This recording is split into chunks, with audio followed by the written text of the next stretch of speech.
Lost in Dragon Ball. Chapter 20, Convergence Gate. At the edge of everything, where stories collapse and gods go mad, the only truth that remains is who still dares to fight. Descent into Spiral. The Echo's spiral wasn't a tunnel, it was a descent into chaos. As the team stepped through the shimmering veil, reality bent around them like molten glass. Time twisted into loops, colors screamed instead of appearing, and Saitama briefly saw himself as a child, then an old man, then nothing at all. "Keep your mind tethered," Echo warned, her voice harmonizing into a counter-resonance against the spiral's madness. "It feeds on detachment. Remember who you are?" Stillness anchored herself by freezing local causality. Timeless split into parallel versions of himself to balance the flow of unstable probability. Hunger just grinned, drinking in the collapsing laws of physics like wine. Kale kept one eye on her reality stabilizer, another on Saitama. "You good?" He blinked. "I think I just talked to a version of myself who's a sushi chef. So, yeah, a normal Tuesday." Trunks hovered beside them, his blade drawn, glowing with a strange tricolored aura. "The center is close. I can feel the distortion tightening. We're approaching the Convergence Gate." Suddenly, the spiral narrowed, becoming a spire. And beyond it stood the gate. The gate of broken faiths. It wasn't a door. It was a wound in reality. The Convergence Gate floated within a sphere of shattered time, held together by the wills of extinct timelines. It pulsed like a dying heart, vast, divine, and wrong. Kale scanned it. "It's alive. Or dreaming." Timeless landed softly. "It's both. The gate is a semi-sentient compression of all narrative endpoints. Every ending that ever happened. Every what if that died." Vegeta scowled. "And the architects inside?" "No," said Trunks, eyes narrowed. "The architect is beyond it. But the anomaly guards the threshold." As if summoned by prophecy, laughter echoed from every direction. And from the impossible geometry of the gate, he stepped forth. The Smiling Anomaly. His robes now trailed infinite timelines as threads. His eyes glowed with inverted light. He applauded slowly. "You made it. Heroes. Monsters. Leftovers from stories that should have ended."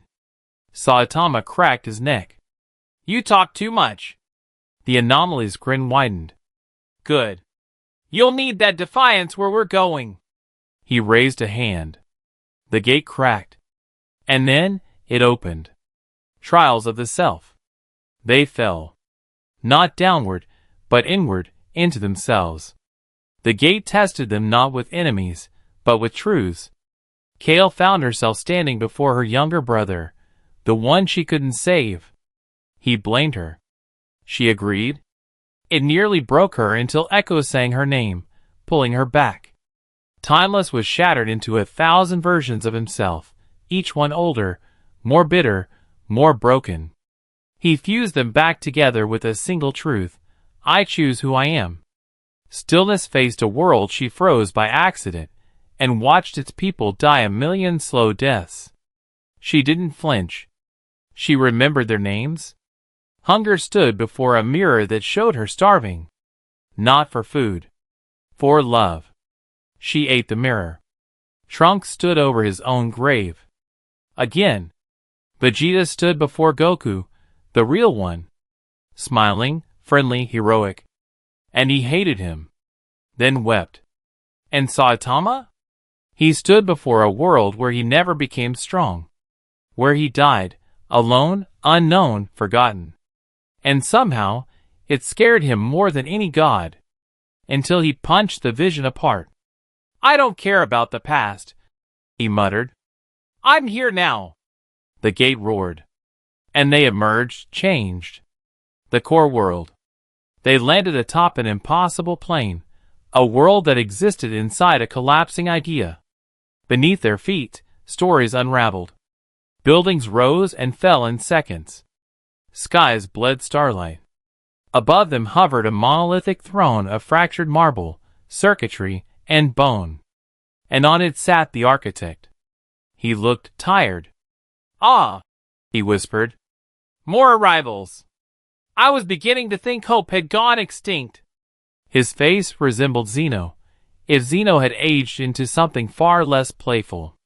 Behind him, thousands of universes swirled in containment. Kale stepped forward. "You're the one rewriting the multiverse." The architect didn't deny it. "Correct. It's broken. I'm trying to fix it by unifying all timelines into one immutable stream." Stillness spat. "That's genocide." "No," he said calmly. "That's order." The Smiling Anomaly appeared beside him. "And I'd bring the music to his structure, chaos to his math, dream to his logic." Trunks shouted. "What gives you the right?" The architect looked at Saitama. "Ask him," he said. "He's the reason we're here." Everyone turned. Saitama blinked. "Huh?" The architect rose. "You are the only true anomaly. A being with no progression, no arc, no struggle. You broke your own story. You infected everything." Saitama frowned. "I just did 100 push-ups every day, man." "Exactly," the architect snapped. "You shouldn't exist." The sky cracked, and the final battle began. Clash of infinite truths. The anomaly moved first. He split into thousands of versions, each one a warped hero from a dead timeline.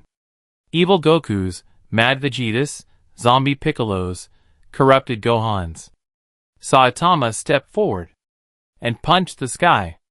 Reality shattered, reducing the clones to concepts. Vegeta charged into the architect's line of defense, trading blows with forgotten gods of destruction. His rage burned pure. Stillness locked time around the gate, preventing reinforcements. Hunger devoured probability anomalies. Timeless broke causality, trapping loops of architects' attacks. Echoes sang a hymn that revived dead hope, empowering the fighters with memories of what they still protected. Kale stood beside Saitama. "Any plan?" He shook his head. "Punch until it stops moving." "Fair enough." They launched. The god that shouldn't be. The architect unveiled his final form, shifting into a being made of equations and fate, wielding the multiverse sigil. He struck with paradoxes, recursive loops, and destiny locks. Saitama hit through them. One punch broke inevitability. But the architect caught him in a cube of rewritten laws. "You are impossible," he whispered. "And impossibility must be corrected." Kale threw herself in the way of a killing blast. Echo screamed. Time bent. Then, Vegeta, roaring, transformed into something beyond Ultra Ego. Not power, but will. "To hell with fate!"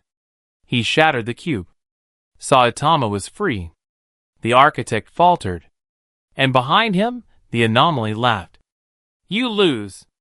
He stabbed the architect. Rewriting the rewrite. The architect collapsed. His throne fell. The anomaly seized the sigil. And the gate surged, destabilizing. Trunks cried out. "He's going to rewrite everything. Not for order, for entertainment." Saitama stood tall. "No!" He punched. But the anomaly caught it. For the first time. He grinned wider. "You're not the only impossible thing anymore." Then, a sound. Echo's last note. Pure. Singular. Stronger than time. The anomaly blinked. And Saitama punched again.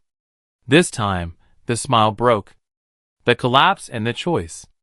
The gate imploded. Time screamed. A single choice remained. Timeless reached out. "We can escape. Build a new stream.